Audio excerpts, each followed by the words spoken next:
What's up everyone, Josh with Ohio Fish Rescue. Today we've got some busy work to do. I've got to clean multiple filters upon filters, but we've got some filter socks here.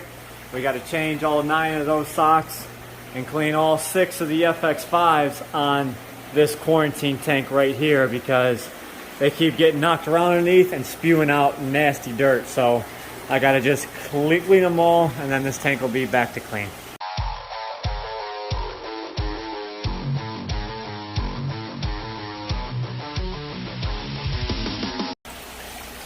Alright, so every few months these filter socks get clogged up. You might be able to rinse them one time, but yeah, they get clogged up and then we have to change them out. But also with that, you have all these roots that grow on top of this sock tray, and they get embedded into the socks. So you have to first remove the plants and then pull the socks out. So that's what we're going to be doing now. Alright, so what we do, pull the sock out. Of course, you got to let it drain some. Very slow, tedious process, but it's what we have to do. So as it drains, it's still filtering the water inside. If you just dump this out, you're going to knock loose a lot of dirt, and it's going to go right back into your water column. So patience is key here. Just wait for these filter socks to drain. It's at a very slow rate now because they are plugged. But I'm going to go ahead and finish up all 9 and we'll get you down with this task. Alright, we're coming down to the last 2. The hardest 2. They're stretched way over the sock table.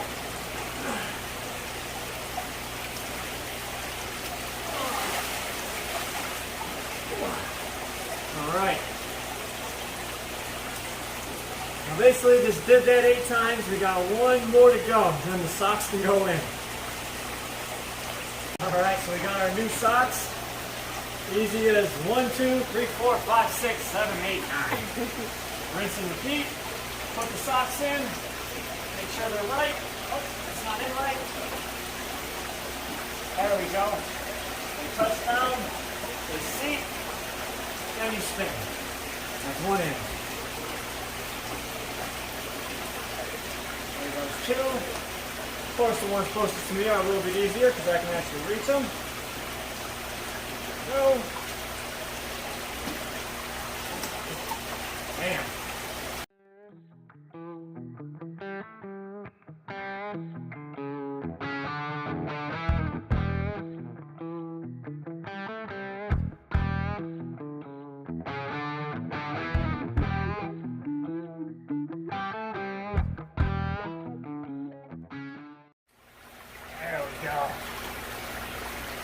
Now that is all 9 of them done again, and we are back to filtering our water once again. Alright, now all the spare filter socks go in the stand of the 1000, because they're only used with this one specific filter. Now it gets this junk out of the way, and now all of this is garbage.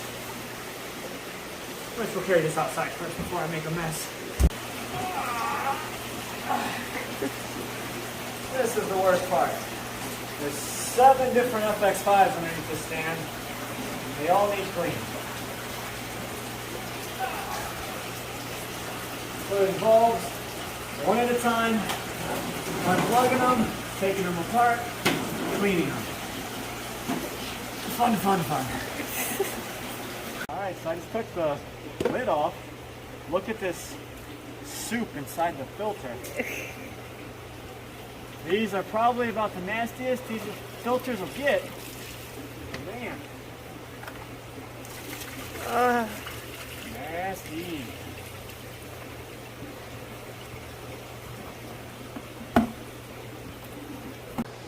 Alright, so here's filters 2 and 3. These ones are a bit dirtier than that first one. You can never tell exactly which one's full of dirt and gunk that's making the tank cloudy and dirty. So you have to end up cleaning them all. But this one looks a lot dirtier than the first one. Look at that. Look who we got cleaning out the poopy FX6 fish water. That is nasty mud soup. All right, well, while she's cleaning this, I'm gonna go ahead and disconnect some more filters. So let me take you in here and show you what I'm doing. This is a clean filter I have to hook back up. But under here, you can see there is clean filters. Over there is 4 more dirty filters. So we're working on cleaning the 4th one now. We got 4 more to go. So wish me luck, guys. All right, all the filters are now cleaned. I went ahead and drained this water down as much as I can. I'm now working on refilling it. All the filters on this right side were so caked nasty that they had to be spewing all this detritus back into the water. So hopefully by tomorrow or even tonight we'll come out here and this tank will be much more clean. Now I'm working on getting all these FX6s and stuff started again because, man, that is a task. All right, so coming out here, the work is not done. Oh, look at that, plant fell over. All right, so this pond is down to 70 degrees. The filter is not on. So I've got to go and clean this filter. So got to come down here in this room, tear everything apart, and hopefully can get this done before the daylight is gone. It's already starting to, sun's going down, so I got to make this quick. All right, so as to not spill water everywhere, I took a plastic bag, ripped the hole off of this corner because whoever did this piping did it wrong and the piping doesn't line up with the drain. So I've been dealing with this headache for 10 years now. So here we go. I go up onto the pipe. I stick the hole down in the drain. Now I open the drains and out comes the floodgates. Now this System 3 Stay Right is starting to drain now of water. I already took the plate off of the pump, so now it's not airlocked, it's no longer a siphon, so this is draining out, and then it's slowly going into this filter as well.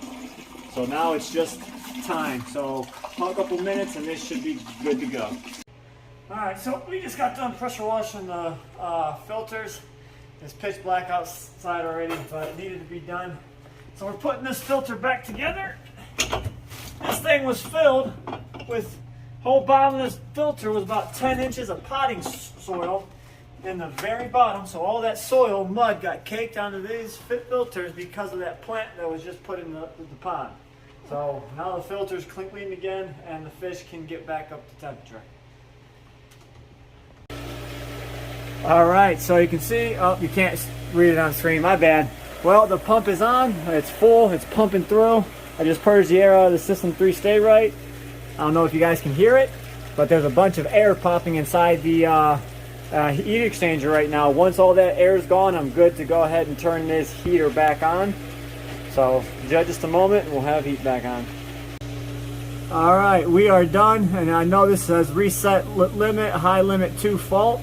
Our water temp dropped to 71 overnight, so just how detrimental it could be to have your heater go out in the winter time. It only dropped to about 50 degrees outside, and the water dropped this cold overnight. So just make sure you guys always watch your tanks during the colder months. So it is a multiple times a day job. You come down, check the temperature, make sure everything's running, so you don't have to drop of a dime do stuff like this, because this was not fun.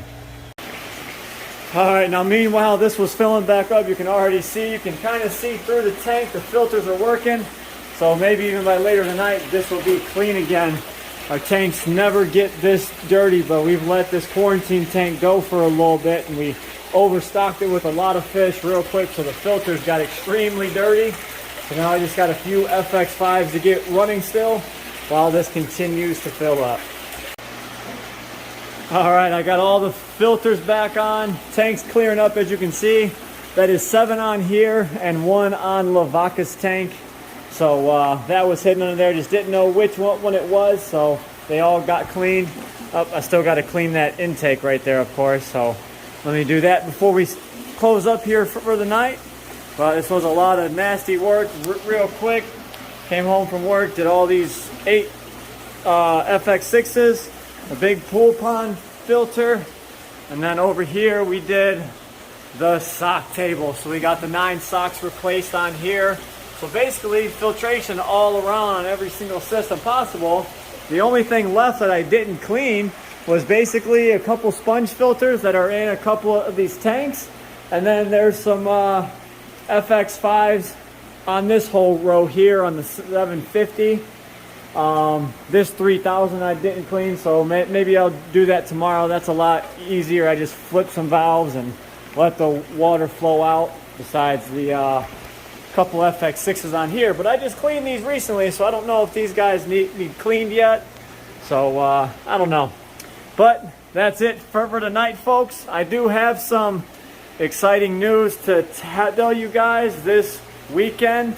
It's going to be one before the books. You guys are going to see some stuff that happens, so I'm going to have to stay tuned. If you guys want to see more crazy adventures with the Ohio Fish Rescue, be sure to hit that subscribe button. And as always, stay fishy, my friends.